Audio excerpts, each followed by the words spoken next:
Hello students, today we will continue the chapter complex numbers. आज हम शुरू करेंगे अलजेब्रा ऑफ कॉम्प्लेक्स नंबर्स. ठीक है, अलजेब्रा का मतलब होता है addition, subtraction, multiplication, division etcetera. तो फर्स्ट पार्ट है एडिशन ऑफ कॉम्प्लेक्स नंबर. सपोज करते हैं हमारे पास टू कॉम्प्लेक्स नंबर्स हैं. One is Z1 equal to A1 plus iota B1 and Z2 equal to A2 plus iota B2. यहाँ पे A1 B1 A2 B2 ये आपको पता है ये रियल नंबर्स होते हैं. अब इनको ऐड करना है. एडिशन कैसे करना है इसका? देन Z1 प्लस Z2, तो Z1 की वैल्यू यहाँ आ गई और Z2 की वैल्यू इसमें आ गई. अब ऐड कैसे करते हैं देखिए. रियल पार्ट में ऐड हो जाता है. ये जो रियल पार्ट है A1 A2 में ऐड हो जाएगा और इमेजिनरी पार्ट में ऐड होता है. आयोटा कॉमन आ जाएगा तो क्या होगा A1 plus A2 plus iota, इन दोनों में से कॉमन, ये वाला पार्ट इसके साथ ऐड होगा और इसमें से आयोटा कॉमन ले लेंगे तो ये बचेगा B1 प्लस B2. तो Z1 प्लस Z2 आ गया A1 plus A2 plus iota bracket में B1 plus B2. Clear. Now second is subtraction of complex number. Subtraction में क्या होता है Z1 माइनस Z2, तो सब्ट्रैक्ट ना करके हम इसको ऐड करते हैं. तो Z1 प्लस और ये जो माइनस है ये Z2 के साथ आ जाएगा. ठीक है, तो एक्चुअली ऐड करते हैं इसको. तो क्या होगा, Z1 की वैल्यू यहाँ आ गई और जैसे ही मैंने Z2, ये जो Z2 है इसको माइनस से इंटू किया तो ये minus A2 minus iota B2 हो गया. तो जैसे हमने यहाँ पे ऐड किया ऐसे यहाँ पे भी ऐड करेंगे. तो होगा क्या, जब ये दोनों ऐड करेंगे तो A1 माइनस A2 आ जाएगा और इन दोनों में से आयोटा कॉमन आ जाएगा.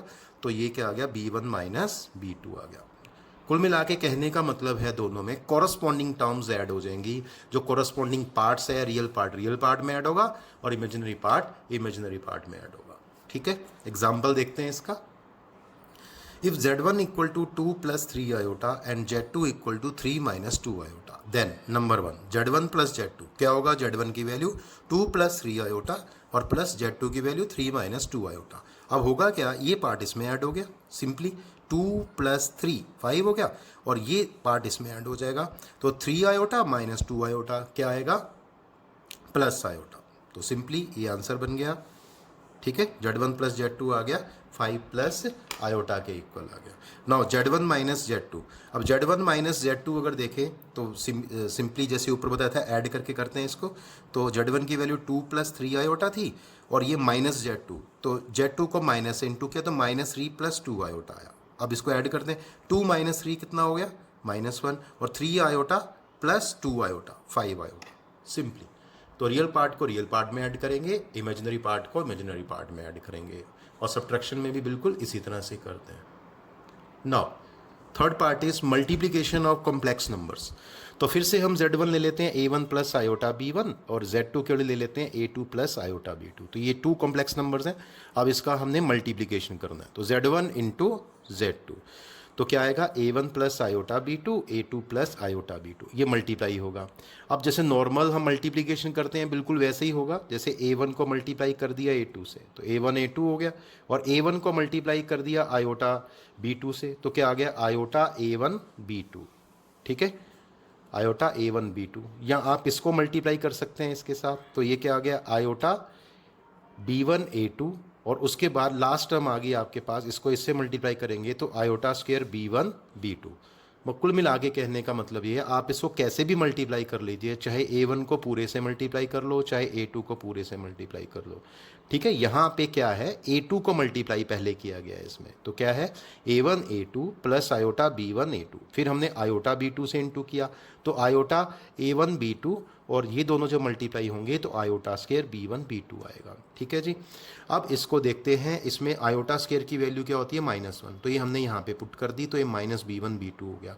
इन दोनों टर्म में से हमने आयोटा कॉमन निकाल लिया क्योंकि सिमिलर टर्म्स है, सिमिलर टर्म्स ऐड हो जाएंगी. तो यहाँ आएगा A1 B2, ये टर्म पहले लिखी है, और प्लस B1 A2 या A2 B1 एक ही बात है. ये टर्म इसमें ऐड कर देंगे क्योंकि ये सिमिलर टर्म्स है, इसमें आयोटा नहीं है. तो आपका जो फाइनल आंसर होगा Z1 Z2 क्या होगा, A1 A2 minus B1 B2, ये कंबाइन हो गया, ये रियल पार्ट हो गया इसका, plus iota times A1 B2 plus A2 B1. तो आप क्या देख पा रहे हैं, A1 A2 B1 B2 सब रियल थे तो ये पूरा रियल नंबर हो गया. और अगर मैं इसको x बोल देता हूँ थोड़ी देर के लिए और ये A1 B2 plus A2 B1 ये भी पूरा रियल नंबर होगा एक मिलके, तो इसको मैंने y कह दिया. तो आप क्या देख पा रहे हैं, Z1 Z2 B क्या आ गया, x प्लस आयोटा वाई। तो इट मीन्स अगर हम टू कॉम्प्लेक्स नंबर्स को मल्टीप्लाई करते हैं तो आंसर भी एक कॉम्प्लेक्स नंबर ही आता है, x प्लस आयोटा वाई। और लास्ट टाइम हमने देखा था एडिशन और सब्ट्रैक्शन में भी अगर टू कॉम्प्लेक्स नंबर्स को ऐड करते हैं या सब्ट्रैक्ट करते हैं तो भी आंसर एक कॉम्प्लेक्स नंबर ही आएगा। एग्जाम्पल देखते हैं मल्टीप्लिकेशन का। Z1 है 3 प्लस 2 आयोटा और Z2 है 2 minus 3 iota. Then Z1 Z2, तो Z1 की value 3 plus 2 iota into Z2 की value 2 minus 3 iota. Simply multiply करते हैं, 3 इंटू 2 6, 3 इंटू माइनस 3 आयोटा, ठीक है, तो कितना हो गया माइनस 9 आयोटा। फिर 2 आयोटा इंटू 2 प्लस 4 आयोटा और minus 2 iota into minus 3 iota कितना हो गया minus 6 iota square. Iota square की वैल्यू हमेशा आपको बताया है अगर आयोटा की पावर 1 से ज़्यादा है तो आप उसकी वैल्यू यहाँ पुट करेंगे या सिंप्लीफाई करेंगे। तो आयोटा स्क्वेयर की वैल्यू है -1, तो ये कितना हो गया +6, 6 प्लस 6 12 माइनस 5 आयोटा। तो सिंपली Z1 Z2 क्या आ गया 12 माइनस 5 आयोटा। तो आपने क्या देखा, अगर हम टू कॉम्प्लेक्स नंबर्स को मल्टीप्लाई करें तो यहाँ से आपको नजर आ रहा है आंसर एक कॉम्प्लेक्स नंबर ही आएगा, मतलब a plus iota b form में आएगा। सेकंड पार्ट देखते हैं, Z1 दिया है 2 प्लस आयोटा, Z2 दिया है 2 माइनस आयोटा। यहाँ भी आपने इसको मल्टीप्लाई करना है, ठीक है, Z1 Z2 2 plus iota 2 minus iota. तो ये आप क्या देख पा रहे हैं a plus B into A minus B. तो क्या होता है a का स्क्वायर माइनस b का स्क्वायर, तो a square minus b square आएगा। तो ये क्या हो गया 2 का स्क्वायर 4 और माइनस आयोटा स्क्वायर क्या होता है -1। तो यहाँ पे जो वैल्यू आ जाएगी यहाँ आप शो कर सकते हैं आयोटा स्क्वायर की वैल्यू -1 होती है।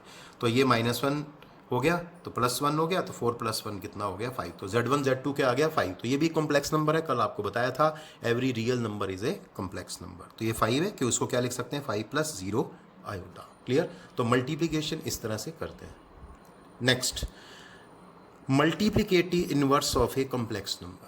मल्टीप्लिकेटिव इनवर्स में वैसे डिवीजन की रिक्वायरमेंट होती है, पर फिर भी मैं कोशिश करूंगा आपको बिना डिवीजन के ही ये क्लियर कर देता हूँ।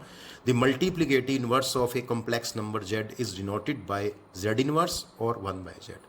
ठीक है, तो मल्टीप्लिकेटिव इनवर्स जो होता है कॉम्प्लेक्स नंबर का वो z की पावर -1 और 1/z होता है।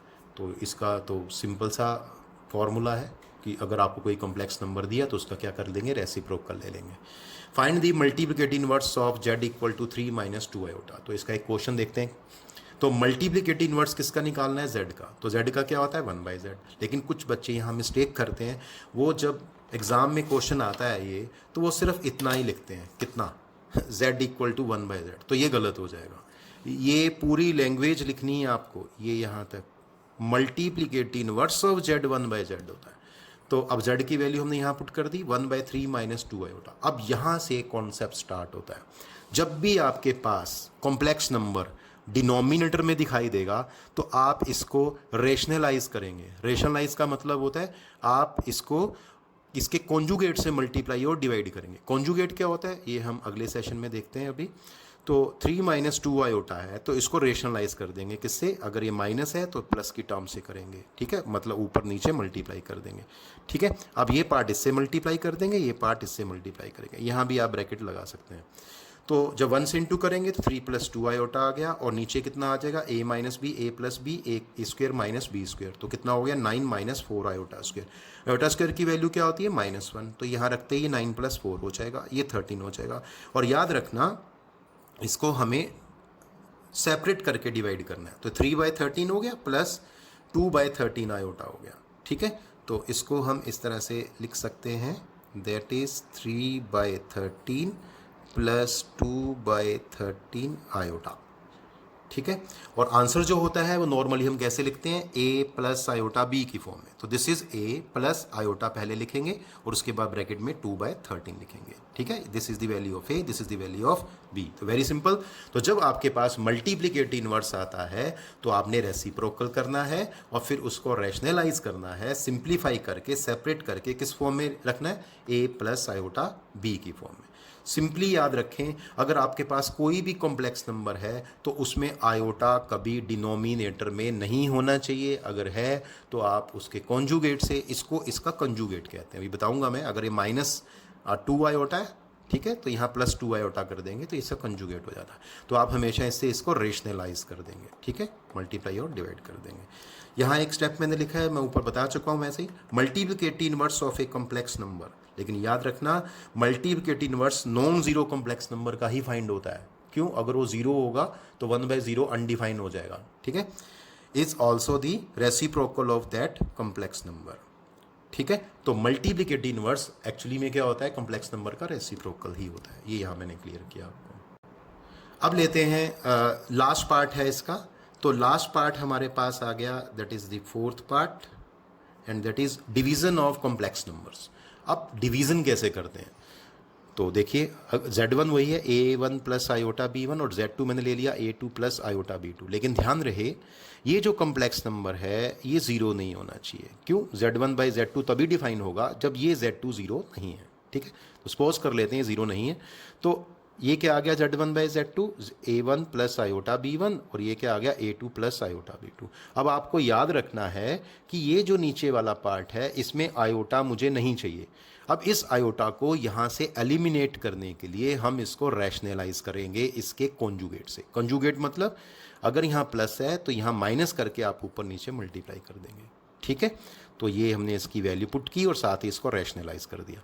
वो ये टर्म इससे इनटू कर देंगे, ये टर्म इससे इनटू कर देंगे। नॉर्मली जैसे करते हैं मल्टीप्लाई, A1 A2 माइनस इसको इससे मल्टीप्लाई किया, माइनस आयोटा यहाँ से आएगा A1 B2, फिर ये इससे मल्टीप्लाई होगा, आयोटा यहाँ से आएगा आयोटा A2 B1, ठीक है। ये टर्म इससे इंटू होगी आयोटा A2 B1, और ये टर्म इससे इंटू होगी minus iota square B1 B2। Iota square की वैल्यू क्या होती है? -1। जैसे ही मैं यहाँ पुट करूँगा ये प्लस हो जाएगा।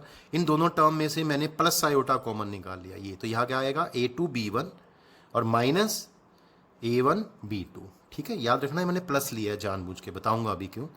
अब इसके बाद क्या होगा? ये टर्म सिमिलर है इसके जैसे, इसके साथ आ जाएगी, ये रियल नंबर्स हैं दोनों, तो A1 A2 plus B1 B2, और ये टर्म तो हमने पहले ही बना ली है, प्लस आयोटा वाली, plus iota bracket A2 B1 minus A1 B2, ठीक है।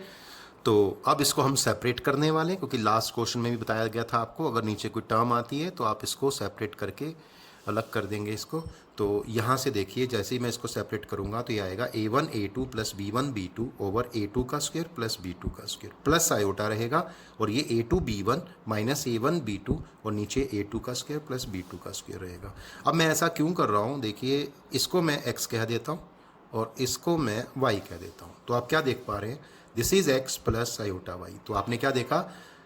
इसमें एक चीज़ का आपको ध्यान रखना होगा, यहाँ पे ये Z1 Z2 नहीं है, यहाँ पे Z1 बाई Z2 है, ठीक है। दिस इज दी डिवीजन, तो Z1 बाई Z2, ठीक है, इक्वल टू दिस वन। तो ये आएगा आपके पास, क्लियर।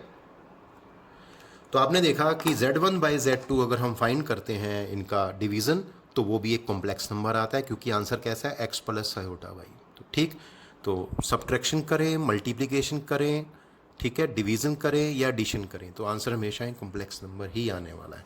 और एक चीज़ का और ध्यान रखना, मैंने नीचे लिख दिया, Z1 बाई Z2 जब भी करेंगे तो Z2 की वैल्यू ज़ीरो नहीं होनी चाहिए।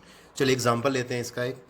If Z1 equal to 2 plus 3 iota and Z2 equal to 1 plus 2 iota, then Z1 by Z2